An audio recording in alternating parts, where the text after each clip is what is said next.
Yang saya selalu menyatakan, saya dengan beliau itu saya ada 5 value Pak Prabowo yang saya pahami. 1, dia punya patriotisme. 2, punya nasionalisme. 3, punya rasa keadilan. 4 adalah dia punya rasa kerakyatan loh yang tinggi sekali. Yang 5 adalah bahwa dia sebenarnya orang demokrat. Jadi saya tidak pernah namanya, boleh dicek, saya tidak pernah anti Prabowo, saya anti Jokowi. Pasti orang bertanya, bagaimana dengan Anies? Saya menyatakan, value Anies dengan value Prabowo itu mirip. Value asli Prabowo ya.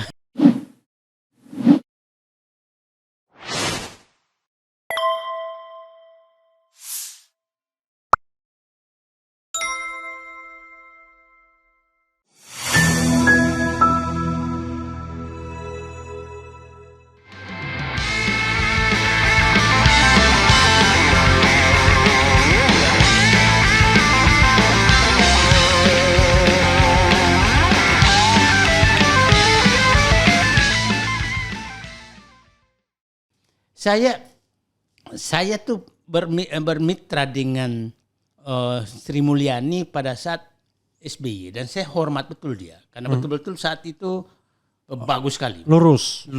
Iya. Nah, profesional ya. Sangat profesional. Nah, saya kok berubah. Jadi saya melihat begini. Memang sepertinya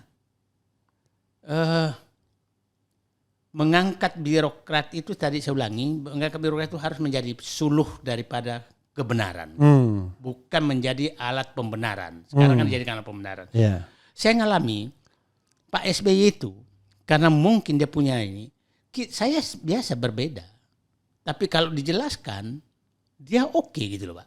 Jadi maksudnya oke, saya kalau umpamanya memilih direksi, saya jelaskan oke itu. Iya. Oh, maksudnya oke, masuk akal walaupun itu orang dekatnya dia gitu. Iya, iya. Jadi saya sih sebenarnya kalau mau membenahi negara ini memang ya orang nomor 1 yang harus benar. Oke. Kalau orang nomor 1-nya kong kali kong. Kong kali kong selesai. Lalu saya tiba-tiba ini nggak apa-apa kan, pejabat publik boleh dong kita komentari. Ketika Erick Thohir menjadi Menteri BUMN kan banyak orang mengatakan wah ini karena saya dipecat Erick Thohir. Nggak ada dipecat-pecat, tapi oke lah Anda menuduhnya anggap aja benar itu kan. Tapi kan yang harus kita lakukan adalah saya sudah mengkritik kan dari awal dan di YouTube ini juga saya melihat kok Menteri BUMN itu kok bisa ya menggunakan fasilitas BUMN untuk menjadi kandidat presiden. Saya kan nggak salah nggak ada? Nggak sih. Kan itu kentara kan. Ya. Bahkan kalau nggak salah di awal-awal tahun 2020 sudah keluar itu yang namanya paket sembako Erick Thohir for 2024 gitu loh. Nah, dan itu kan berlanjut sampai kapanpun, sampai hari ini pun barangkali kalau ada kesempatan jadi pilkada DKI dia juga gunakan juga. Kok bisa begitu Daeng? Karena saya lebih lihat begini. Ini kan karena dia tahu di atas juga pasti dia tahu di atas juga melakukan lebih dari itu, maka anak buah berani melakukan itu. Jadi saya punya keyakinan Erick Thohir tahu bahwa presiden melakukan lebih dari itu. Sehingga dia berani melakukan dari itu. Kalau dia tidak melakukan itu, artinya presiden bisa menegur dong, ya kan? Artinya dia tahu apa yang dilakukan presiden. Lebih kacau lah. Lebih kacau. Gitu lah. Nah, jadi, sorry ya Erick Thohir ya, saya tidak ada masalah sama Anda, tapi saya lihat itu fenomena. Saya waktu baru menjabat Erick Thohir, dia panggil saya ketemu, mata lama ngobrol, 2-3 kali lah. Saya mengkritik bagaimana Rini Sumarno mengelola BUMN yang menurut saya sangat, ternyata jauh lebih parah rusaknya. Jauh lebih parah rusaknya. Ya Rini Sumarno masih lumayan karena dia nggak punya ambisi untuk jadi presiden gitu. Nah, jadi ternyata lebih rusak ini. Jadi saya sekarang lihatlah hasil BUMN. Jadi saya sih menganggap sekarang makanya keluar lagi kemarin penggantian direksi, penggantian komisaris, udah malas saya komentari karena ini orang nih, ya saya katakan tadi, sudah membuang kriteria profesionalisme ke tong sampah. Rini Sumarno paling tidak ya, tidak pernah membuat pernyataan publik yang seolah-olah dirinya hebat. Misalnya ngasih motivasi, ngasih apa gitu-gitu. Kalau ini kan iklannya banyak banget tuh. Jadi, bahkan bermotivasi tim sepak bola pun dia pakai Bapak Presiden. Itu udah fake gitu saya lihat. Saya bilang, bayangkan itu semua kalau kita ngitung ya. Yeah. Berapa kerugian negara yang disebabkan oleh Erick Thohir kan untuk kepentingan pribadinya. Itu dulu kan ATM foto dia semua. Iya. Kalau dia bayar itu, berapa dia harus bayar? Di bandara, di pelabuhan. Di pelabuhan tuh dia semua. Itu. Nah kalau ada orang, saya begini sih Pak. Bagi saya, orang yang sudah memanfaatkan jabatan untuk kepentingan pribadinya, di depan saya nilainya 0. Jadi apapun yang dia hasilnya, dikali 0, maka 0. Oke. Jadi bagi saya, Erick Thohir depan saya terkait pengelolaan BUMN karena sudah memanfaatkan kewenangannya untuk dirinya sendiri, bagi saya 0. Iya, jadi kadang-kadang orang berpikir bahwa wah itu kan karena Anda nggak ada kaitannya. Kalau saya mau diangkat lagi, saya baik-baikin Erick Thohir, Ya. bukan mengkritik dia. Ya. Pertanyaannya kenapa kita kritik Erick Thohir? Ya karena kita paham BUMN itu masalahnya. Ya.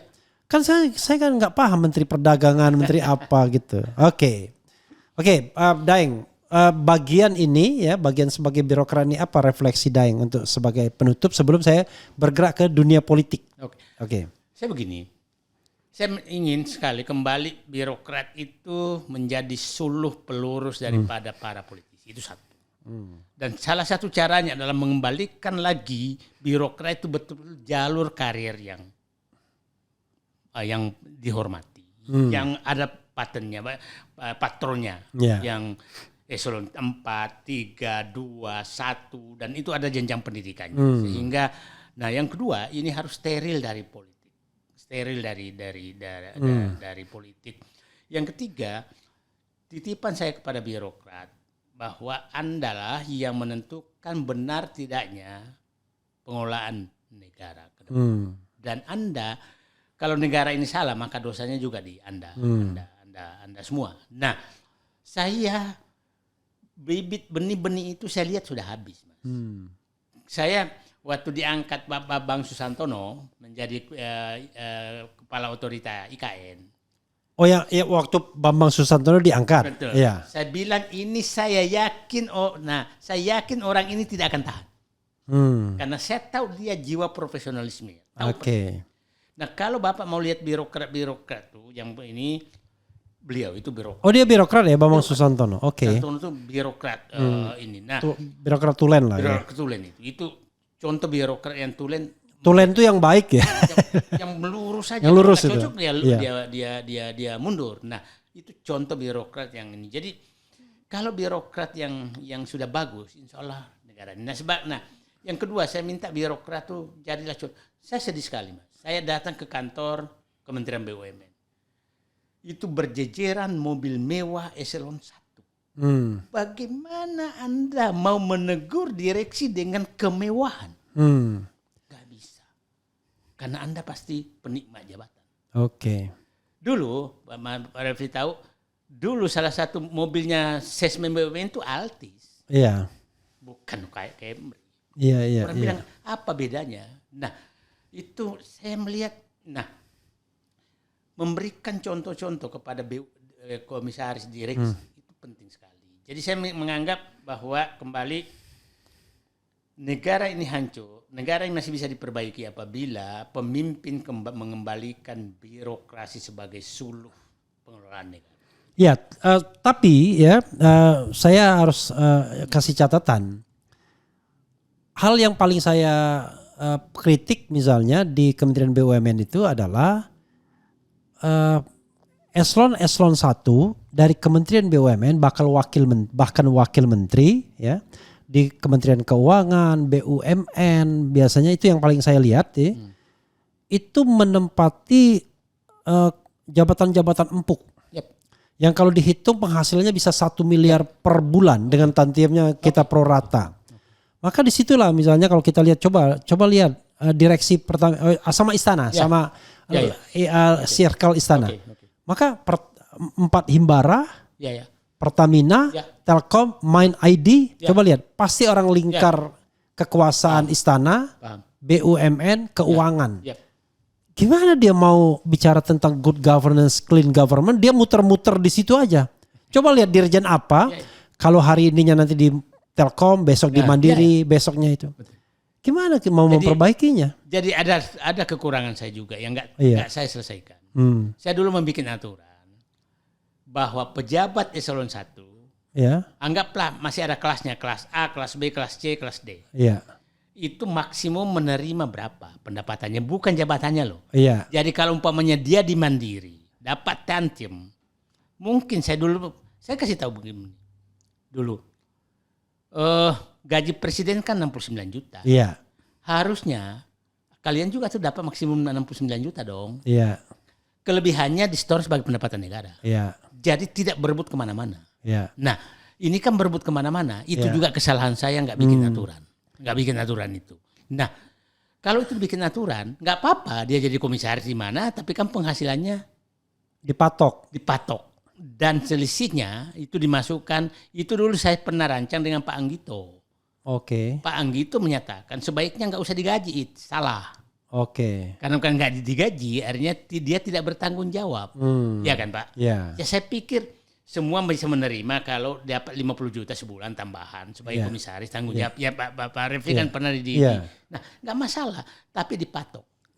Dipatok. Nah, dulu waktu saya menempatkan komisaris itu selalu saya kemudian bahwa orang-orang yang ditempatkan di bekas karyawan itu gajinya tidak boleh lebih tinggi dari presiden. Jadi saya harus menyarikan BUMN. Makanya dulu lihat tidak ada yang dibesar-besar tuh. Andi Arief dulu tuh PT Pos. Karena PT Pos lebih rendah dari 69 juta. Itu kriteria yang saya pakai. Biar adil, masa gaji Anda lebih besar dari presiden.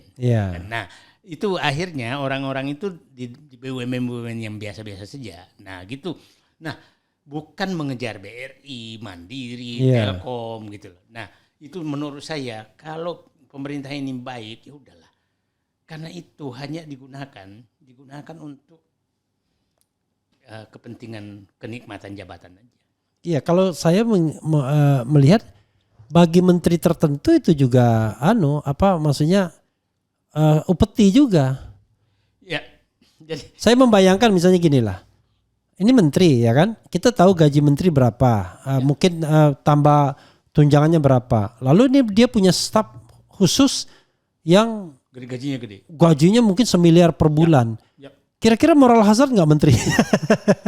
Kalau menterinya orang kaya raya, nggak masalah. Tapi ini pasti. Tapi iya kan? Bisa dititip. Seorang Rini Sumarno aja yang kita tahu pengusaha, dia ngomong di depan kita selalu bilang, ini loh Pak X ini katanya, gajinya lebih tinggi dari dia daripada saya kata gitu.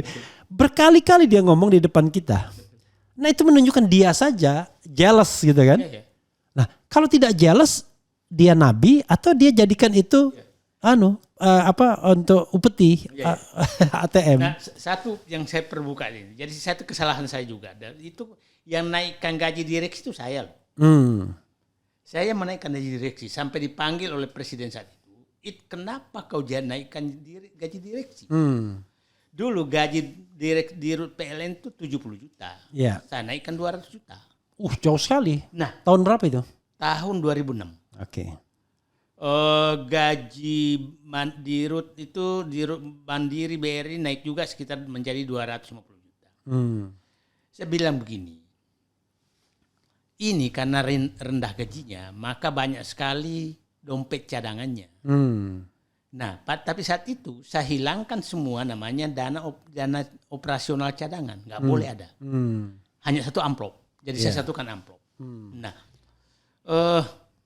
saya bilang, nah akhirnya, tapi sampai saya menertibkan tuh kan kartu golfnya tuh maksimum 1. Itu saya tertibkan tuh.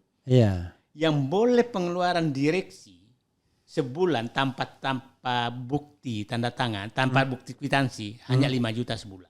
Oke. Nah, saya tertibkan semua itu. Nah, ternyata jauh lebih efisien. Kenapa saya bilang begini? Saya kata begini, setelah saya ngitung, ternyata pengeluaran dia jauh lebih besar daripada ini. Karena ini, di gaji segitu, dia dikasih kartu kredit yang Unlimited. tanpa batas, unlimited. Yeah. Sehingga dia keluarganya nginap di mana pakai itu, pakai ini. Jadi akhirnya besar juga. Kirim bunga nikahan pun pakai itu, apa segala. Kan harusnya uang pribadi dong. Yeah. Nah, jadi saya yang menaikkan gaji saat itu, tapi menertibkan semua, tidak boleh ada lagi pengeluaran, tidak boleh ada dana taktis, kan dana taktis namanya. Yeah. Saya cabut semua. Nah, itu agak tertib. Tapi sekarang gue udah gaji naik, itu dihidupkan lagi. Jadi double sekarang. Double.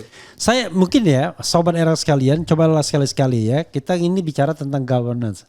Anda rela nggak misalnya negara menggaji komisaris BUMN 1 miliar per bulan Ya.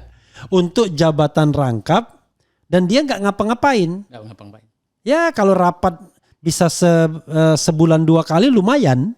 Kadang-kadang dengan alasan mendampingi menteri lah, inilah itulah nggak datang juga dia rapat. Tapi uang nggak pernah dipotong. Dan bukan itu lagi, malah memasukkan proyek dirinya. Ya. Saya coba bayangkan, hitungkan ya. Komisaris yang paling besar gajinya itu kan Bank Mandiri BRI. Kira-kira sekarang kalau ini dengan fasilitas semua mungkin komisaris itu nyampai 350 juta gaji dan tunjangan. Belum tantiem ya. Belum tantiem. Tantiem kira-kira sekarang itu saya yakin tidak mungkin di bawah 12 miliar. Ya. Pokoknya 2 digit miliar. 2 digit. Ya. Kira-kira berarti akan dapat 1,5 miliar per bulan. Ya. 1,5 miliar per bulan tidak ada kerjanya. Saya beritahu teman-teman, tidak ada kerja mereka itu. Ya. Itu hanya formalitas rapat, kemana-mana dilayani, dibiayai, dan dapat 1,5 miliar per bulan. Kalau kelihatan kerja, ya itu biar ada formalitas. Ya, nggak ada kerjanya lah. Tapi masalahnya adalah kenapa itu dipertahankan? Misalnya kenapa komisaris harus banyak-banyak misalnya kan? Nah itu yang menarik saya sekarang. Kenapa sampai, kan dulu 5. Ditambah, sekarang bisa ditambah-tambah. Sekarang ada 12. Iya. Ada yang 12 loh, Iya. ada 11. Jadi kelihatannya siapa yang mau itu tambahin aja kursinya. Oke. Jadi nanti biar ada klarifikasi, Daeng bolehlah tanya sama saya kan, pengalaman saya. Karena orang mengatakan, wah itu kenapa. Nah nanti saya bisa jawab itu. Karena saya tidak pernah menyesal menjadi komisaris. Kenapa? Paling tidak saya dapat ilmu baru. Yang gitu. Saya tuh agak heran Daeng sama Puang ya. Puang Daeng. Sama Daeng Puang. Puang, saya melihat bahwa kita tahu 2014 Jokowi menjadi presiden. Siap. Tetapi di akhir-akhir masa pemerintahan Jokowi, bahkan di pertengahan, Puang sepertinya sudah tidak happy. Ya. Dan kelihatannya ingin gabung dengan kubu yang satunya. 2019 ketika terjadi rematch gitu ya.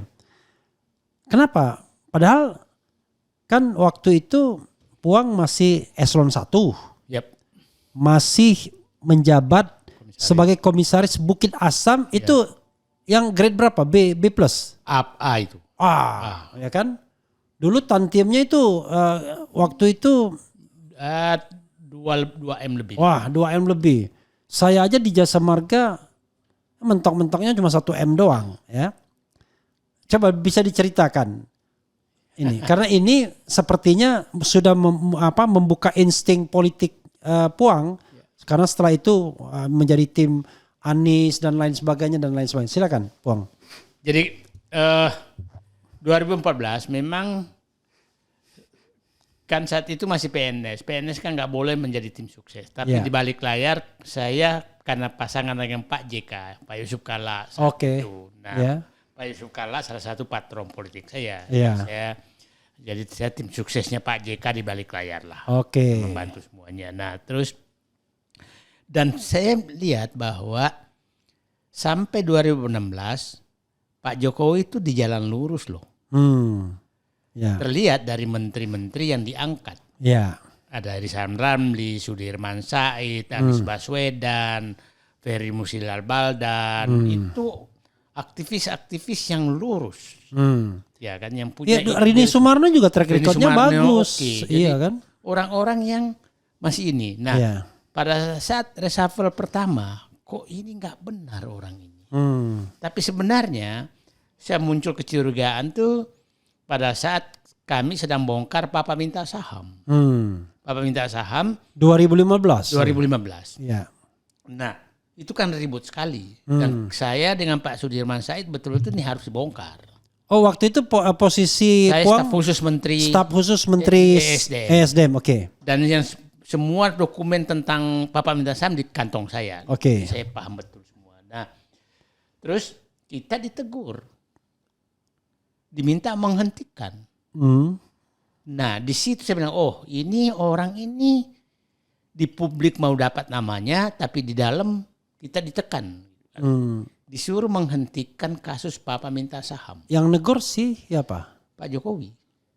Langsung ke Sudirman. Oke. Sudirman Said memberitahu saya. Oke. Nah, saya dipanggil saya lapor ke Pak JK. Ya. Dia bilang ini orang menurut Presiden itu apa? Dia bilang ini orang kuat semua di baliknya.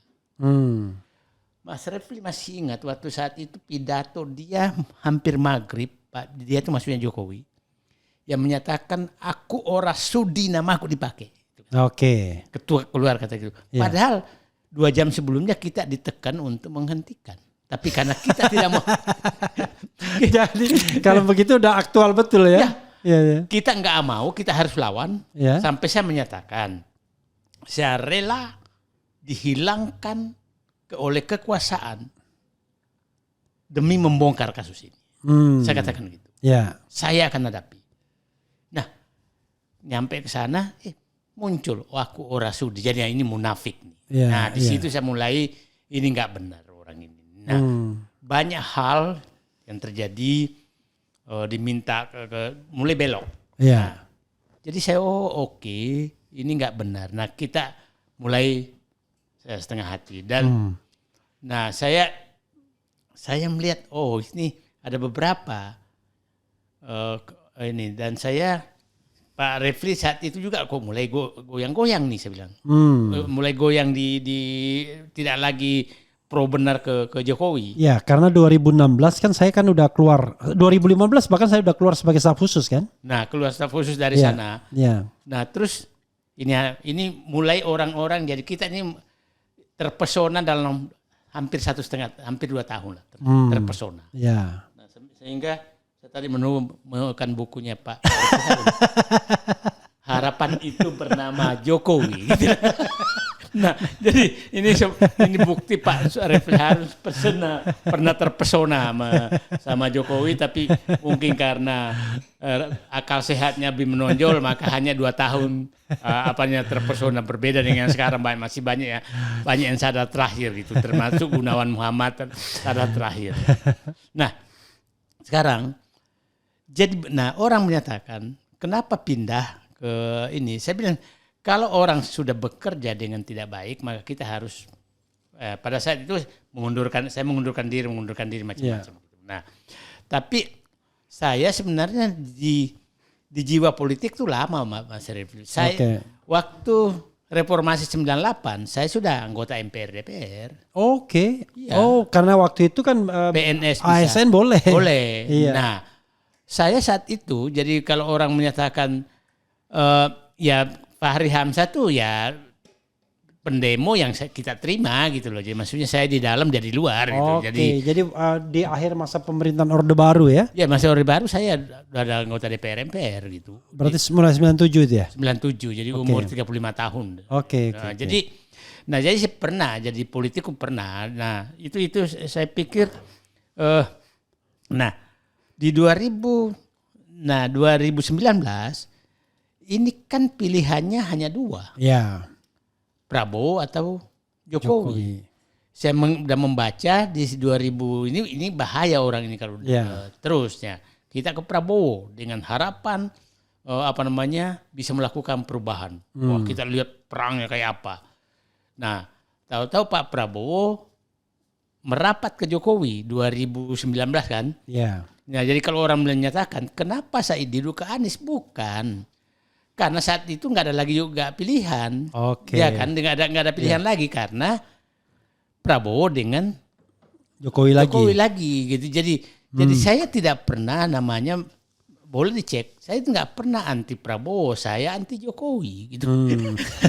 Nah, karena Prabowo tim sukses pada waktu itu masuk namanya. Nggak masuk namanya, tapi tugas saya melebihi tim sukses. Kan di media kan saya terus muncul. Iya. Oke. Saya lebih dekat dengan Sandi. Oke, dengan Sandinya lebih dekat. Oke. Karena pada waktu itu, jadi memang banyak orang yang mendukung Prabowo bukan karena dia suka Prabowo, tapi karena anti Jokowi. Gitu. Nah sekarang banyak orang yang mengatakan ini segerombolan orang bodoh semua ini. Dulu tim Prabowo semua, tapi begitu ada Anies, balik ke Anies semua. Banyak kan tokoh kayak Habil Marati, mungkin Puang Said Didu, kemudian banyaklah orang-orang lainnya termasuk Habib Rizik dan lain sebagainya.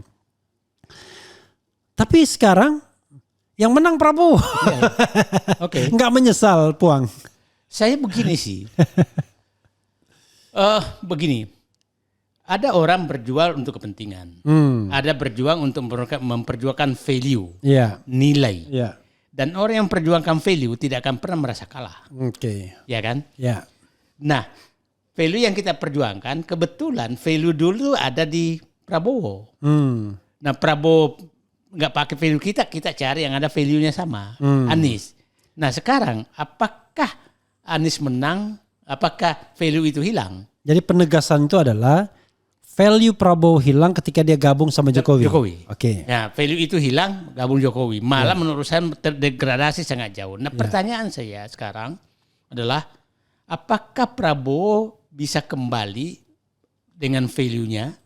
Yang saya selalu menyatakan, saya dengan beliau itu saya ada 5 value Pak Prabowo yang saya pahami. 1, dia punya patriotisme. 2, punya nasionalisme. 3, punya rasa keadilan. 4 adalah dia punya rasa kerakyatan loh yang tinggi sekali. Yang 5 adalah bahwa dia sebenarnya orang demokratis. Dia demokratis. Nah, saya saksi sejarah Prabowo itu. Bukan jangan sampai orang menyatakan muji-muji. Waktu mau beli Kiani Kertas. Saat itu saya sesmen BUMN. Datang Nelu, Dirut Mandiri. Pak Sesmen, ini ada yang mau membeli utangnya BPPN di Kiani Kertas. Siapa? Pak Prabowo. Saya bilang ini gede ini, 3,2 triliun saat itu kira-kira. Enggak, dia punya uang cash. Datang, ya saya mau beli. Saya tanya, Pak buat apa Bapak beli? Ini kan perusahaan rugi. Dia bilang kalau ini dibeli asing, maka bandara yang dimiliki Kiani Kertas bisa dipakai untuk pesawat asing. Ini nasionalismenya oke benar orang ini. Kan pasti rugi. Saya menganggap ini pekerjaan besar, beras. Besar. Jadi saya minta Pak JK, Pak ada laporan nih. Oh ya bagus tuh. Suruh ke sini, akhirnya ke JK yang menangani karena saya anggap ini pekerjaan. Nah, di situ saya cek nasionalisme dia oke banget dan patriotisme. Nah, sekarang pertanyaan saya, kalau Pak Prabowo kembali ke dirinya, maka saya punya harapan. Kemarin ini kan tertutupi oleh Jokowi, gitu kan. Nah, sekarang pasti orang bertanya, bagaimana dengan Anies? Saya menyatakan value Anies dengan value Prabowo itu mirip. Value asli Prabowo ya. Nah, kalau ini terjadi, pasti orang bertanya, sekarang kalau Anies maju gubernur, gubernur, apa yang terjadi? Saya berpendapat malah, kalau ini terjadi dan Prabowo kembali ke value aslinya, maka ini menjadi mitra yang sangat baik. Mitra yang sangat baik, dua orang ini, gitu loh. Nah, bukan terjadi persaingan. Ya. Karena sama-sama value-nya. Ya. Dan saya agak percaya Pak Prabowo muncul value-nya kembali dengan dirinya dengan secara belum ini menolak IKN sebenarnya, tanda kutip. Oke. Nah, itu Puang sudah pastikan IKN itu tidak akan lanjut. Saya pastikan karena itu pilihannya, saya pastikan betul bahwa itu tidak akan lanjut. Kalau mau diapakan, saya begini hitungannya. Ini kan udah terbuang 72 triliun. Iya. Ya kan? Kalau dilanjutkan dan tidak ada investor, maka kan kira-kira menurut Bambang Sudantono itu IKN ini bukan 490 triliun loh, hampir 1.500 triliun butuhnya anggaran. Iya. Mending kehilangan 70 triliun daripada kehilangan 1.500 triliun. Oke. Dan kehilangan tanah yang diperkuasai orang 190 tahun. Kan kira-kira pilihannya begitu. Terus mau diapakan itu? Iya. Ya jadikan aja ibu kota Kalimantan Utara kek. Iya. Nah, Kalimantan Timur. Kalimantan Timur. Jadi kalau saya sih diharapkan dan Pak Prabowo sepertinya memahami itu. Yang kedua, saat pembahasan tentang UKT, biaya UKT mahasiswa, kan dia menyatakan langsung kalau perlu gratis. Artinya sudah muncul rasa yang kita harapkan kerakyatan itu.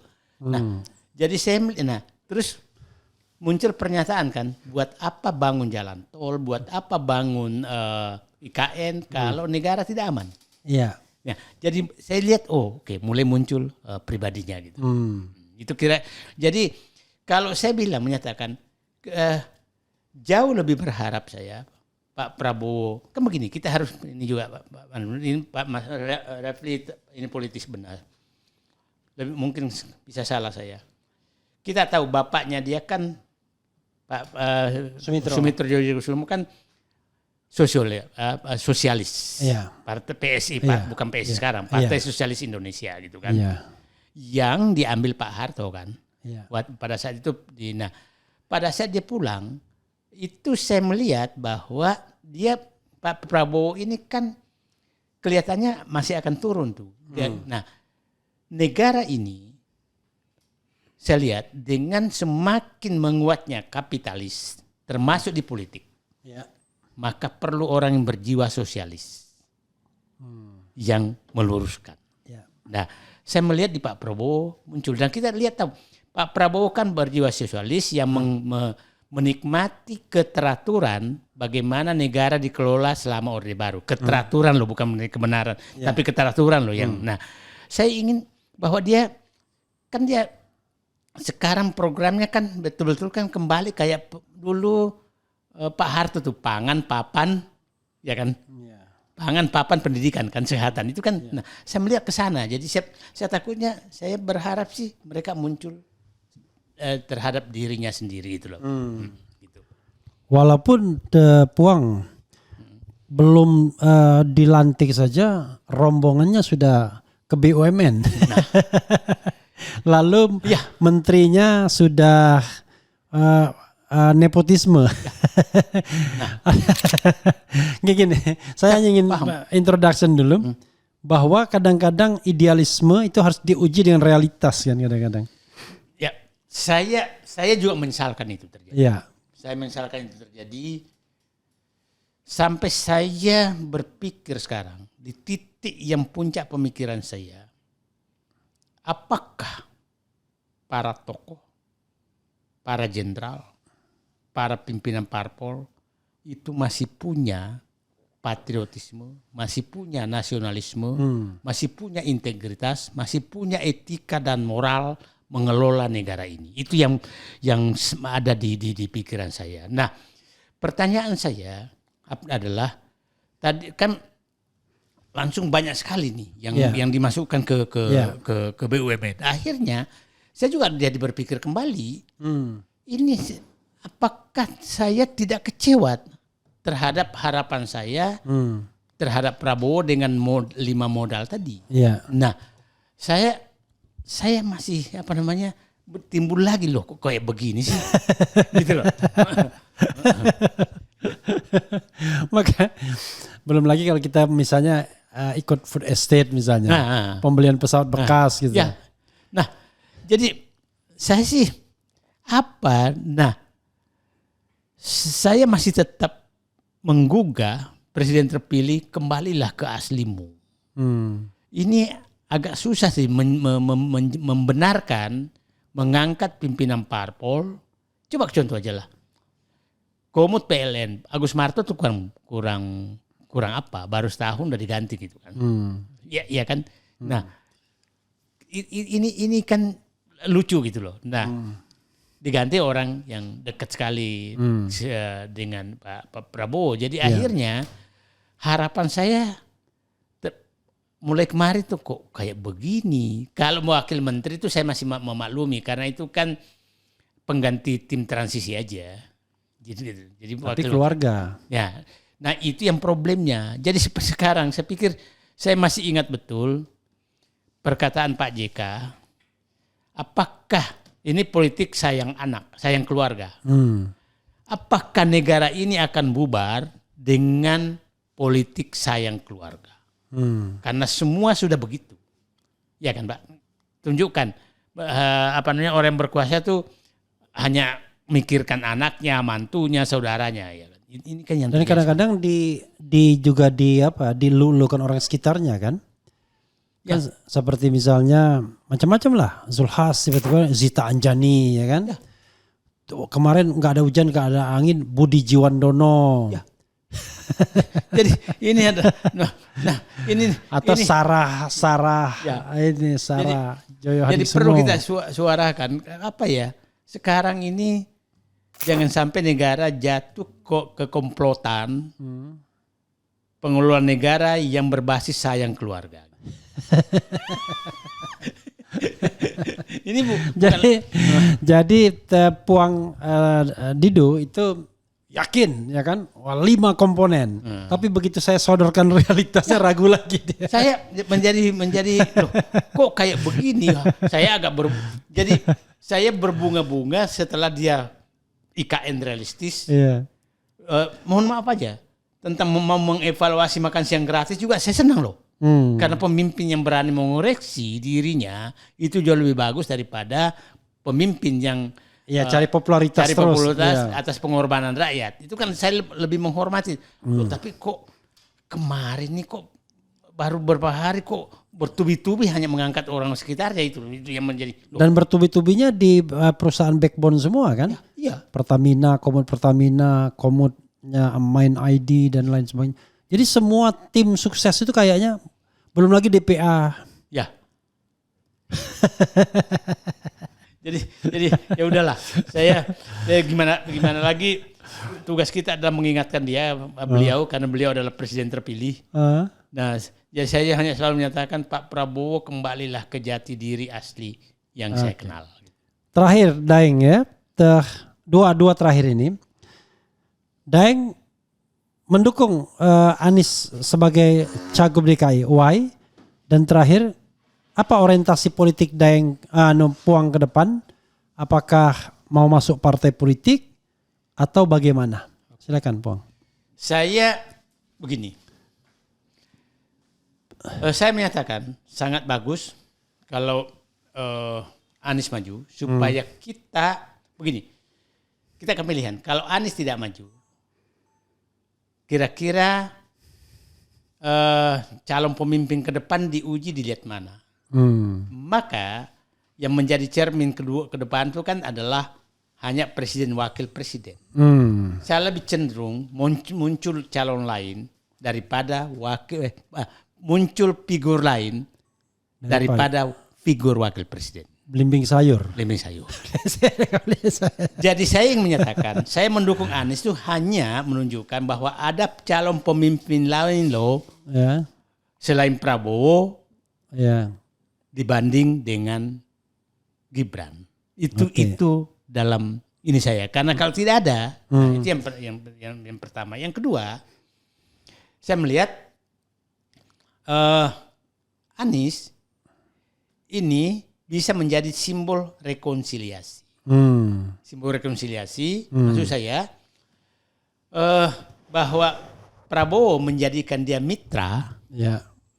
mengelola Jakarta. Nah, disitulah Anies dan Prabowo bisa menunjukkan kami bisa bermitra loh. Nah, kalau dulu Prabowo tanpa harus masuk. Kalau Anies jadi menteri kan selesai dia. Ya selesai. Ya. Dan itu bedanya kalau Prabowo bermitra Jokowi menjadikan dirinya anak buah. Ya. Kalau ini enggak.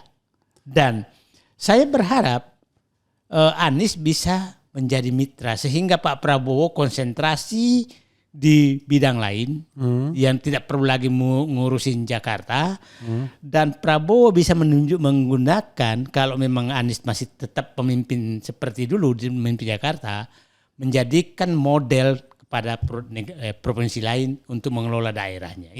Itu yang saya harapkan sehingga saya sebenarnya bermimpi itu siapa tahu PDIP, Gerindra, PKS itu mendukung Anies maka menjadi simbol rekonsiliasi politik nasional. Nah, kenapa ini penting? Ini bagi saya ini kan dinasti Jokowi ini harus dipotong. Oke. Kalau tidak mungkin figur lain, maka apalagi DPA dirancang dia ketuanya apa segala dan masih dikuasai semua, maka 2000 bisa paling lambat 2029,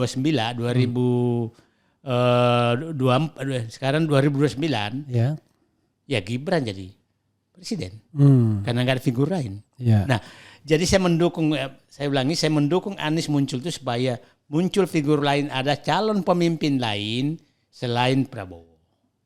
Oke. Nah sekarang orientasi politik ke depan. Saya begini, orang selalu menyatakan, kenapa sih Said Didu nggak mau masuk partai politik? Selama partai politik seperti sekarang, saya tidak bisa menjadi anggota partai politik. Kenapa? Karena saya tidak bisa, kalau tidak sesuai hati nurani saya, pasti saya lawan.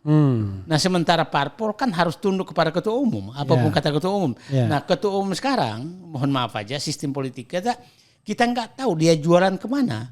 Siapa tahu saya udah dijual, saya nggak tahu bahwa saya udah dijual gitu kan. Nah itu yang saya nggak bisa. Nah yang kedua bahwa memang menurut saya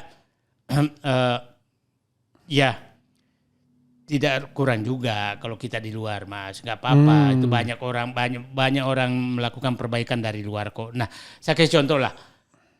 Kalau saya partai politik, maka saya nggak bisa lagi mengkritik mungkin Pantai Indah Kapuk karena saya nggak tahu, siapa tahu ketua saya udah ketemu pemiliknya kan, tukar tambahnya sama siapa sama siapa kan nggak. Nah jadi ya udahlah, izinkan saya tetap manusia merdeka saja. Oke. Politik saya adalah politik kenegaraan, politik kerakyatan, politik kebangsaan itu saja. Oke, sobat era sekalian, nggak terasa ya kita panjang karena memang sengaja saya ingin mengorek dari tokoh-tokoh politik termasuk Puang Said Didu. Jadi mulai dari Pantai Indah Kapuk, kita ngomong tentang BUMN, terakhir kita ngomong tentang politik Prabowo dan Jokowi.